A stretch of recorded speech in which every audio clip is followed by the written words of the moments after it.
बिस्मिल्लाहिर्रहमानिर्रहीम। अस्सलाम वालेकुम। अली शेर टीवी की इंटरनेशनल रिपोर्ट में खुशामदीद। दोस्तों, हालिया ईरान पाकिस्तान कशीदगी की वजह से हम अपनी इंटरनेशनल रिपोर्ट लेकर दूसरी दफ़ा हाजिर हुए हैं। दोस्तों, जैसा कि आप जानते हैं, जो कि हम अपनी गुज़श्ता वीडियो में कह चुके थे कि पाकिस्तान रिटेलिएट ज़रूर करेगा, जो कि पाकिस्तान का हक था। पाकिस्तान का किया हुआ ये पलटवार कितना बड़ा हमला था, इस हमले का टारगेट कौन था, क्या ईरान इस हमले का जवाब देगा? आखिर ईरान ये सब क्यों कर रहा है कि यके बाद दीगरे ईरान ने अपने 3 हमसाया मुमालिक पर इसी तरह की स्ट्राइक्स की। भारत का इस हमले में क्या किरदार है? भारतीय मीडिया इस हमले के बारे में क्या रिपोर्टिंग कर रहा है? आज की वीडियो में हम यही सब डिस्कस करने वाले हैं। वीडियो में आगे बढ़ने से पहले आपसे एक छोटी सी दरख्वास्त है कि वीडियो को लाइक, चैनल को सब्सक्राइब करते हुए बेल आइकन पर जरूर क्लिक कर दें ताकि हम अपनी अगली वीडियो में दोबारा मिल सकें। दोस्तों, पाकिस्तान ने ईरानी हमले के 24 घंटे भी पूरे नहीं होने दिए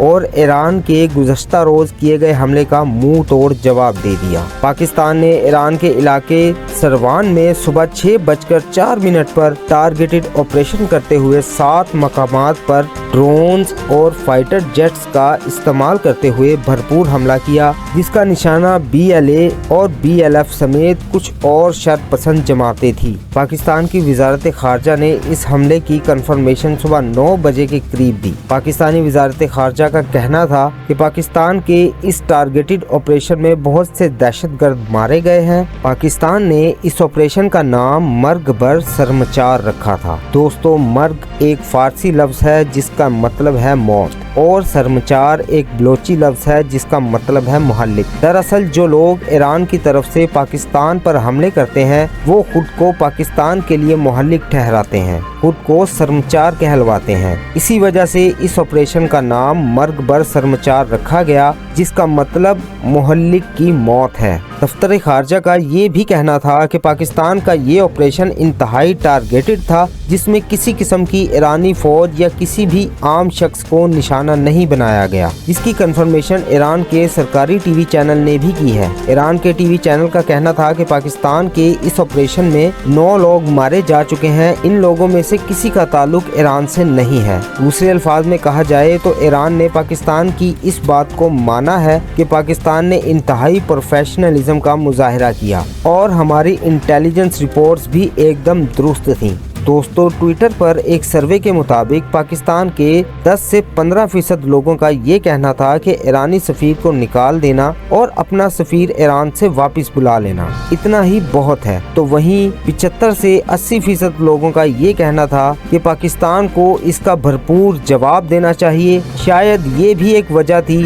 पाकिस्तान के जवाब देने में। हमें अपनी फौज को लेकर चाहे जिस किस्म के मर्जी इख्तलाफात हों, मगर हमें ये बात मानना होगी कि अपनी सरहदों की हिफाजत को लेकर पाक फौज हमेशा अपनी अवाम की उमंगों पर पूरी उतरी है। मगर हर मुल्क के साथ ऐसा नहीं। जैसा कि आप ईरान की ही मिसाल ले लें। दरअसल ईरान ने ये जो हमले यके बाद दीगरे अपने 3 हमसाया मुमालिक पर किए हैं, इसकी मिसाल हम इस तरह दे सकते हैं कि जब बिल्ली से कोई शिकार नहीं हो पाता तो वो दीवार को ही नोचना शुरू कर देती है। दरअसल ये सारे हमले करने के पीछे ईरान की एक बहुत बड़ी मजबूरी थी और वो ये कि 25 दिसंबर 2023 को इसराइल ने सीरिया में एक टारगेटेड ऑपरेशन करते हुए ईरान के टॉप मिलिट्री एडवाइजर को जाम बहक कर दिया था। ऐसा क्यों हुआ था? तो दोस्तों, जैसा कि आप जानते हैं कि ईरान मिडल ईस्ट में मुख्तलिफ मामलात में मुख्तलिफ जमातों को सपोर्ट करता है, इसीलिए तो हम ईरान की तारीफें करते नहीं थकते।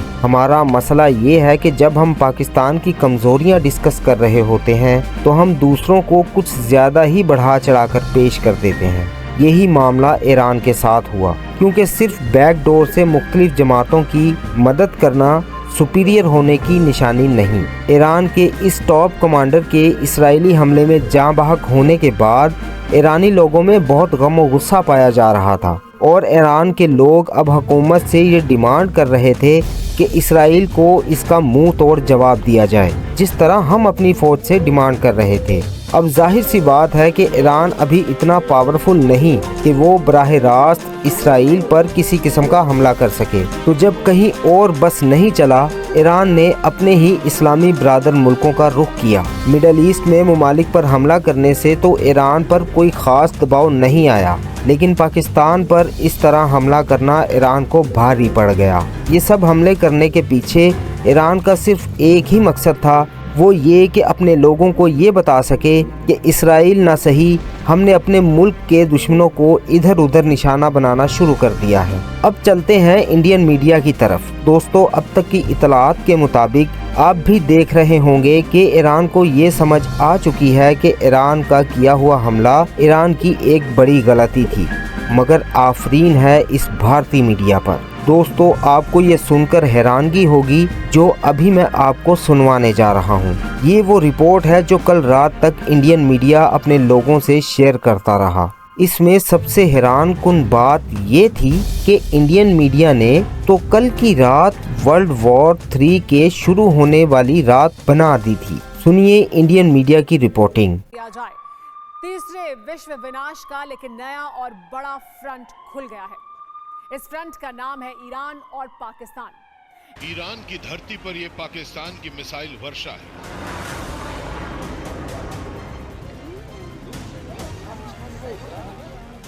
پاکستان نے ایرانی زمین پر کچھ اس طرح سے وسفوٹ کیا۔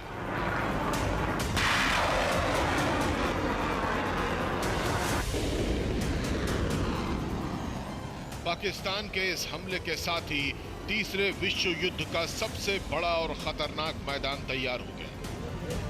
ایران نے اب پاکستان پر بھیشن پرہار کی تیاری کر لی ہے۔ ایرانی سینا تیار ہو چکی ہے۔ رئیسی کے ایک آدیش کے بعد آدھی رات کو پاکستان پر ہوائی حملہ ہو سکتا ہے۔ پاکستان کے حملے سے بوکھلائی ایرانی فوج نے پاکستان سے سٹی سیما پر میسائلوں کا ذخیرہ بھیج دیا ہے۔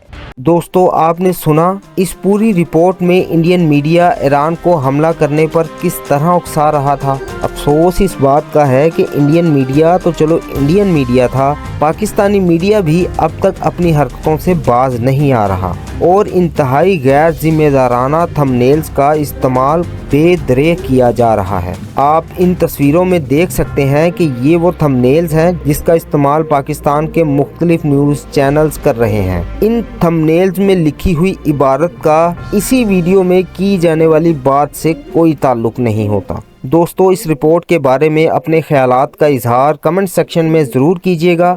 اب تک کے لیے اتنا ہی، ملتے ہیں اپنی اگلی ویڈیو میں، تب تک کے لیے اجازت چاہوں گا۔ اللہ آپ کا حافظ و ناصر۔